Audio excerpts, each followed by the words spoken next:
ঈদের দিনের থেকে ঈদের আগের দিন সবথেকে বেশি ভালো লাগে। আর ছোটবেলার ঈদের কথা তো কি বলবো, ঈদের আগের দিন তো আমরা ঘুমাইতামই না। যাই হোক, আজকে হচ্ছে আমরা ৩ জন একটু শপিং করব টুকিটাকি আরকি।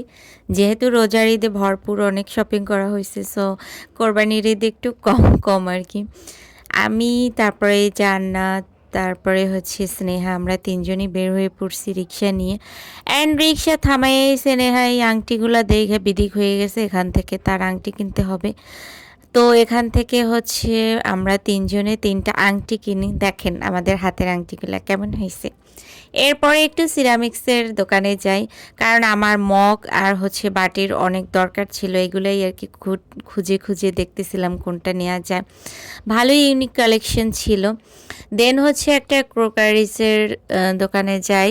তো এখান থেকে হচ্ছে কিছু জিনিস কেনার দরকার আর কি, খুবই ইম্পর্টেন্ট জিনিস। তো ওই জিনিসগুলাই হচ্ছে খুঁজতেছিলাম, আর ফাঁকে দেখতেছি কাঁসার বাটি, তারপর প্লেট, এগুলো কিন্তু খুবই উপকারী আর কি। যাই হোক, অনেক কেনাকাটা করে দেন হচ্ছে একটু খেতে চলে আসছি।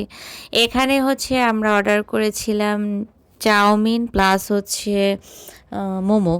মোমো তো মাস্ট, মানে আমি বাইরে বের হওয়া মানেই হচ্ছে মোমো। আমি ওদেরকে কি যেন বলতেছিলাম যে গরিবগুলা বলার আগেই সব খাইতে চলে আসে। তো এই ওদেরকে হচ্ছে আমি ২ প্লেট চাউমিন বুঝাই দিই, আর মোমোটা আমি নেই। এরপরে হচ্ছে আমরা একটু শপিং মলে যাই, টোকিও স্কয়ার।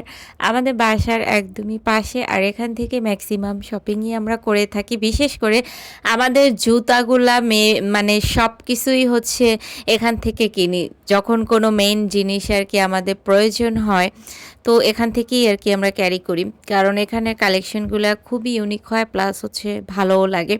তো উপরে উঠে এই ড্রেসটা আমার খুবই ভালো লাগছে, বাট আমার ড্রেস দেখাবো না।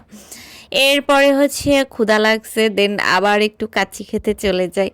আসলে কি, একটু কেনাকাটা করি, আবার একটু ক্ষুধা লাগে, আবার একটু খেতে চলে যাই। আমার হচ্ছে বাইরে বের হইলেই একটু পরে পরে ক্ষুধা লাগে। তো এটা খাওয়ার পরে একটু লাচ্ছি নিলাম আর কি সবাই মিলে।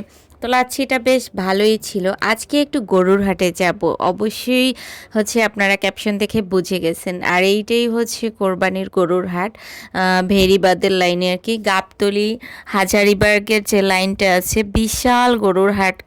এসে পুরাই একটা মানে অবস্থা খুবই খারাপ হয়ে গেছে, কারণ এখানে এত পরিমাণে জ্যাম ছিল গাইস। একই জায়গায় আমরা ৩ ঘন্টা জ্যামে বসে রইছি। আর তো এখানে পাগলা গরু আছেই ভাই, একটা তো রিক্সার উপরেই উঠে গেছিল, আমি তো পুরাই ভয় পেয়ে গেছি। পুরা রাস্তাটাই জ্যাম হয়েছিল, অনেক কষ্টে আমরা বাসায় গেছি, যেতে যেতে প্রায় ৯:৩০ বেজে গেছে। আর আপনারা কি কোরবানির হাটে গেছেন নাকি অবশ্যই কমেন্টসে জানাবেন, অভিজ্ঞতা কেমন ছিল সেটাও কিন্তু